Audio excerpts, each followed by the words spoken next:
his prayer tonight, Paul made reference to the fact that the promises are true, the history is true, and that's a very important point, which isn't normally thought carefully about, but is actually critical to establishing that the hope of the Bible is rock solid. Now, let me develop that theme. So, for example, if we think about the Bible, it talks extensively about God, about Jesus Christ, humankind, the interaction between all of the above, with the aim of outlining salvation and endless happiness. Now, to be fair, the Bible is not the only book that discusses those kinds of topics. But the Bible is unique because it is a historically accurate book. Now, the Bible is not a textbook on chemistry, physics, astronomy, or even history, or even mathematics. It doesn't go into detail about those subjects. Its focus is on God, man, relationship between God and man to the purpose of bringing man to everlasting salvation. Nevertheless, from time to time, the Bible makes comments of a chemical or physical or astronomical relationship.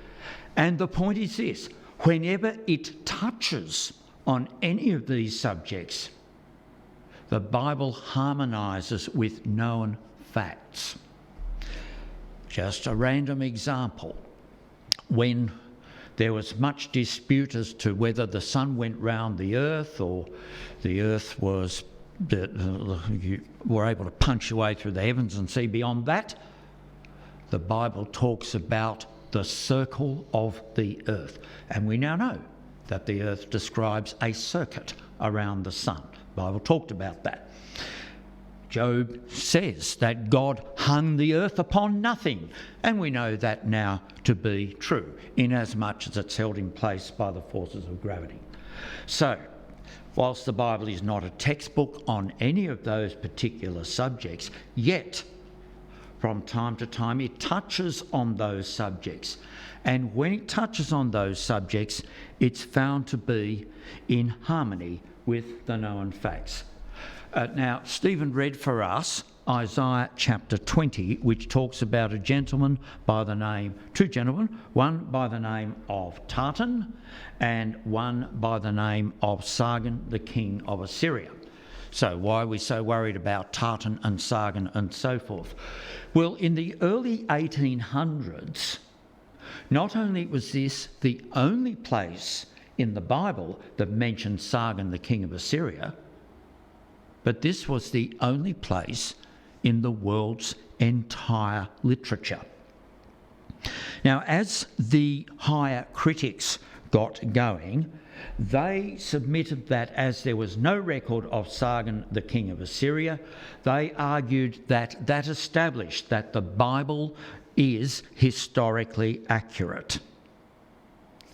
Now, the only problem with that is that subsequent archaeological discovery reveals that Tartan, actually the Tartan, was in fact a senior army commander in the Assyrian army. He has a title of Field Marshal. In the New King James, which I have here, it has a marginal note that says it's the Commander-in-Chief. So you had the king of Assyria, and under him on the military is the Commander-in-Chief, the Tartan. Now, there is and furthermore, Sargon was the first of the four greatest Assyrian kings: Sargon, Sennacherib, Esarhaddon, and Ashurbanipal, who raised Assyria to its greatest imperial extent. Now, there is a limestone relief of Sargon II from a place called Khorsabad. Don't ask me where it is. And that limestone relief stands 3 feet high. That limestone relief is now located in the Museo Egizio in Turin, Italy, and he wears a crown, the Neo-Assyrian, that is the New Assyrian Empire crown. So there's that limestone relief of Sargon II. The Bible was not historically accurate, claimed the higher critics. Well, there's proof that he definitely existed.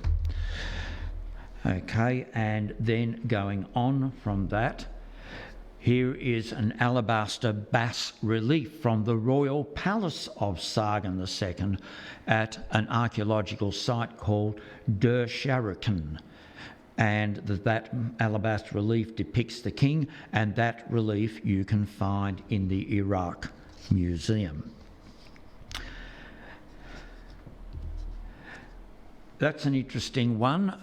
That one is, I'm sorry about the terrible reproduction, but it shows on the left Sargon, the king of Assyria, in his military headdress, I guess you'd say, and on his right is another man. That is the Tartan, the commander-in-chief of the Assyrian armies.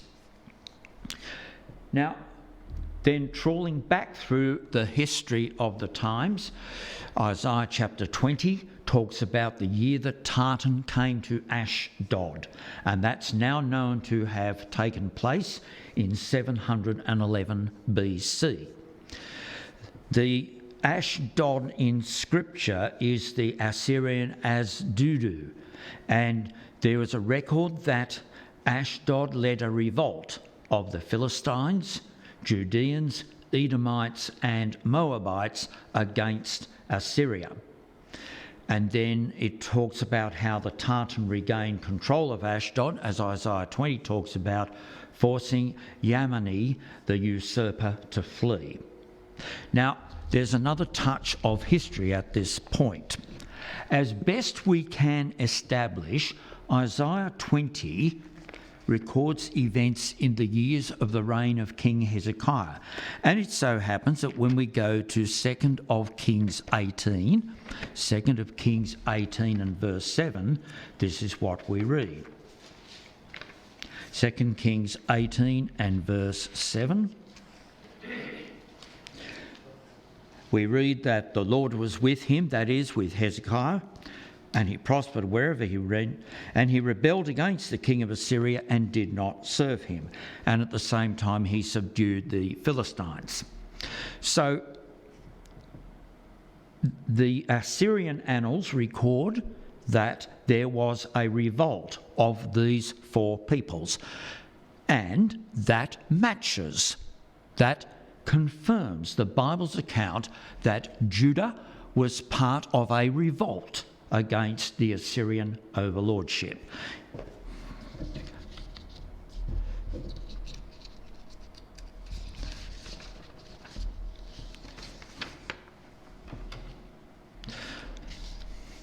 Now, the next account that we want to talk about is the siege of Jerusalem. Now, we'll have a look at the Bible account of the siege of Jerusalem in 2 of Kings 19, verses 35 to 37. Now, straight away, as we read this account, you'll notice that there's something that seems unrealistic. 2 Kings 19, verses 35 to 37. It came to pass on a certain night that the angel of the Lord went out and killed in the camp of the Assyrians 185,000. And when people arose early in the morning, there were the corpses, all dead. So Sennacherib, king of Assyria, departed and went away, returned home and remained at Nineveh. Now it came to pass, as he was worshipping in the temple of Nisroch, his god, that his sons Adramelech and Sharezer struck him down with the sword, and they escaped into the land of Ararat. Then Esarhaddon, his son, reigned in his place. As we mentioned, Sennacherib and Esarhaddon are the second and third of these great Assyrian kings. Now, the account says, and as we read through the earlier accounts in 2 of Kings 18, we find that the king of Assyria has come up against the kingdom of Judah, And then I'm just trying to pick up the reading. So in 2 Kings 18 verse 13, in the 14th year of King Hezekiah, Sennacherib king of Assyria came against all the fortified cities of Judah and took them. So this was a very substantial invasion, and it resulted in the city of Jerusalem, the capital city of Hezekiah's kingdom, being the only one left to resist the Assyrian invasion. Okay, so Sennacherib, having seized all the fortified cities of Judah, went to lay siege to Jerusalem. There's 2 Kings 18 verse 13, we made reference to that. Now the Bible record says he lost 185,000 troops due to divine intervention. And of course people look at that and say, well, yes, look, we don't really believe in miracles now, do we? I mean, only a child believes that. But the point is that the account in 2 Kings 19 is explicit. It says that Sennacherib, king of Assyria, departed. Well, I suppose if you lost 185,000 men, you would depart. If you didn't lose 185,000 men, why would you go home? Not when you're on the point of complete victory. And he went away and returned home. So there's three adjectives the Bible used: departed, went away, returned home. So it's emphatic. He was compelled to retreat. Is there any evidence whatsoever which confirms the Bible account? Well, let's have a look. This is a picture of the stele or stele of Sennacherib. It's also known as the Taylor prism. That's a picture that we've lifted out from good old Wikipedia. And Sennacherib's prism has an account of the siege of Jerusalem, and there's the account in full there. As for the king of Judah, Hezekiah, who had not submitted to my authority, I besieged and captured 46 of his fortified cities, along with many smaller towns. That confirms the account in 2 Kings 18, that Sennacherib's seized all the fortified cities. I took as plunder 200,150 people, both small and great, male and female, along with a great number of animals, including horses, mules, donkeys, camels, oxen, and sheep. As for Hezekiah, I shut him up like a caged bird in his royal city of Jerusalem. I then constructed a series of fortresses around him, and I did not allow anyone to come out of the city gates.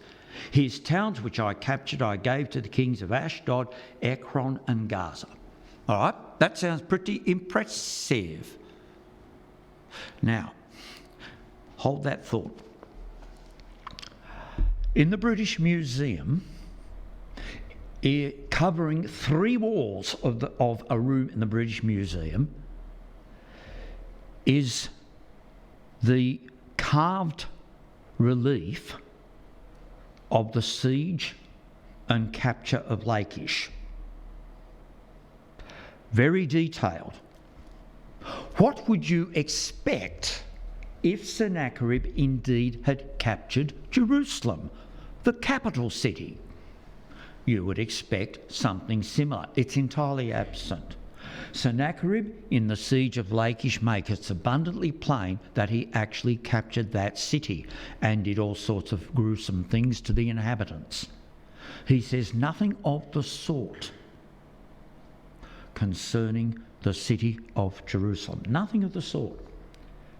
Well, of course, politics is such that you don't openly admit to where you got things wrong. So Sennacherib's account indirectly confirms the Bible account of Jerusalem's deliverance. The capture of Lakish is, as I mentioned, extensively illustrated. 2 Kings 18 confirms that Sennacherib conquered all of Judah's cities, but his prism makes no reference whatever to the capture of Jerusalem. If it happened, it would be celebrated. It did not happen.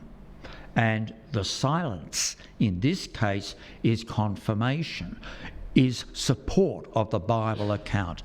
Even if we dismiss miracle or that Sennacherib lost that many soldiers, something caused him to abandon the siege of Jerusalem. And additionally, from the best evidence available, he didn't leave Nineveh again. That's intriguing. Maybe he was superstitious. Okay, let's move on now to the next account. I'll come back to 2 Kings 19 again, please. 2 Kings 19, verse 37. Now, it says there that as he was worshipping in the temple of Nisroch, his god, his sons came and slew him. So, 2 Kings 19, verse 37 talks about how Sennacherib was worshipping his god Nisroch, which was a bit of an oddity among the Assyrian gods. He had two sons, Adramelech and Sharezer, who slew him and then fled to Armenia in the Authorised Version, or Ararat in the New King James. And that another son, Esarhaddon, ruled. Now, so that's what the Bible says. Now, significantly, there is something called the Basalt Stele of Nabonidus, and it records the assassination of Sennacherib. So that matches with the Bible. It doesn't necessarily say who assassinated him, but it says that it doesn't say Sennacherib died peacefully in his sleep.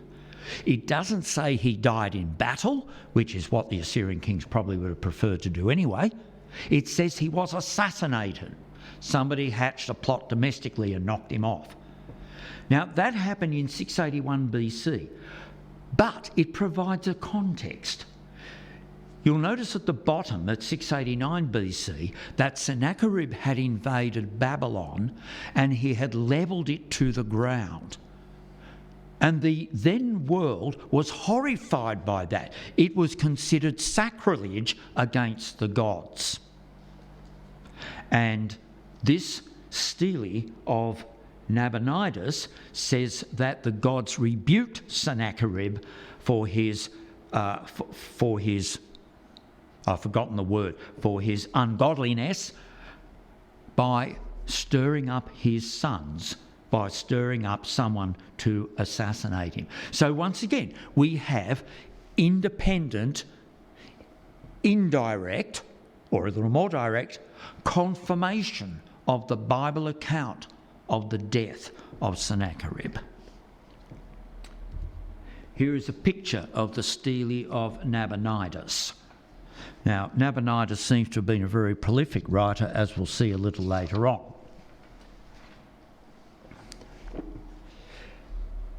Now, I'd like us to come now to Daniel chapter 5. Daniel chapter 5, please.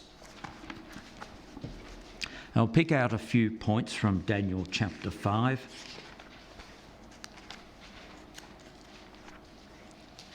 Daniel chapter 5 talks about the feast of Belshazzar, and Rembrandt, in typical Rembrandt style, painted a picture of King Belshazzar being very frightened about these lettering. Rembrandt's probably made a mistake of anachronism there, because those printed Hebrew letters didn't come till quite a bit later. There was more of a, what we might say, a cursive script of Hebrew. Anyway, no matter. That's the point. Here was, in the Bible, an account of a great feast that Belshazzar had, and then a hand came out of nowhere, wrote something on the wall. He could see something on the wall but couldn't see what it was until the hand was removed, and so forth. And that's accounted for us in Daniel chapter 5. Now, there's a few things that we want to talk about here. First of all, Daniel 5 identifies Belshazzar as king of Babylon. It does so in verses 1, 2, 9 and 30. So the Bible makes a point of this. It's not just a passing reference. It particularly makes the point that Belshazzar was the king of Babylon. And it also narrates his doom and the fall of Babylon to the Medes and the Persians. And we saw it depicted that there was a hand and it was writing on the palace wall. And verse 7 tells us that Belshazzar said who could interpret the writing would become the third ruler in the kingdom. Now just file that point away because it becomes relevant. That whole account was dismissed as unhistoric and unfactual because it was known at the beginning of the 19th century that Nabonidus was the last ruler of Babylon. Unfortunately, archaeology torpedoed that argument as well. It discovered a psalm inscribed on a stone which confirmed the existence of Belshazzar. Now, what's all this about? Well, since then, history has gone into great detail, and I accept that might be a bit difficult to read, so I think I'll read it. Belshazzar was the son of Nabonidus, so there was a Belshazzar. Nabonidus, the last king of the Neo-Babylonian Empire. The Nabonidus Chronicle describes him as a grandson of Nebuchadnezzar, but this may have been propaganda, etc., etc. Now, there was another king by the name of Lakish who was overthrown, and Nabonidus came to power in 556 BCE. Now, it also makes the point that Nabonidus spent the years 553 to 543 in the oasis of Tema in the northern areas of the Arabian Peninsula. Apparently Nabonidus having come, see this is a case of being careful what you wish for. Nabonidus having seized the kingdom suddenly decided that being king wasn't all that much fun. He was much more interested in archaeology, and so he went off to Tema in the northern areas of the Arabian Peninsula to do archaeology, and he left Belshazzar to govern Babylon. Now that's important. Why is that important? Because the Bible knew all along that Belshazzar, wasn't the supreme king in Babylon. Have a look at Daniel 5 verse 7, please. Daniel 5 verse 7. The king cried aloud to bring in the astrologers, the Chaldeans and the soothsayers. The king spoke to the wise men, saying, whoever reads this writing and tells me its interpretation shall be clothed with purple and have a chain of gold around his neck. Now, that's all good. And he shall be the third ruler in the kingdom. Why not the second? Very simple. Because Belshazzar was already the second. And therefore, who was the first? Answer, Nabonidus, which history knew about beforehand as the king of Babylon. So, we now have a historical record telling us quite matter-of-factly that Belshazzar was left to govern Babylon. Belshazzar ruled as regent or co-regent. Now it goes on to say he was never called king. Well, that might be true from the Babylonian and the Assyrian and the Persian records, but Scripture makes it plain that in his rulership of Babylon, Belshazzar exercised the duties of the king. And it went on to say that his duties as crown prince includes overseeing temple estates, leasing out temple land, and so on. So all along, the Bible got it right. Belshazzar was indeed king in Babylon in his father's absence. And there is a picture of the Nabonidus Chronicle that includes an account of various dealings relating to the fall of the Chaldean Empire and the very early days of the Medo-Persian Empire ruling in Babylon. Okay, what does all this mean? We made the point before that the Bible is principally concerned with salvation and our relationship with God. It's not a history book, it's not a book of chemistry or physics. However, in covering details of man's relationship with God, it makes reference to historical data, as well as foretelling history. In Daniel chapter 5, for example, the explanation given to Belshazzar was that he was found wanting and his kingdom would be divided and given to the Medes and the Persians. And sure enough, that night it happened. Now, the point is this, that the history message is closely intertwined with the Bible's message of salvation. And therefore, if Bible history is accurate, then the Bible message is utterly reliable. Its teachings, its theology, for want of a better word, is utterly reliable. And as Paul mentioned earlier, the Bible talks about the wonderful hope that lies before us in God's coming kingdom on earth and how we can be a part of it. It's a lovely dream. Can it be relied on? Answer, yes. How do we know it can be relied on?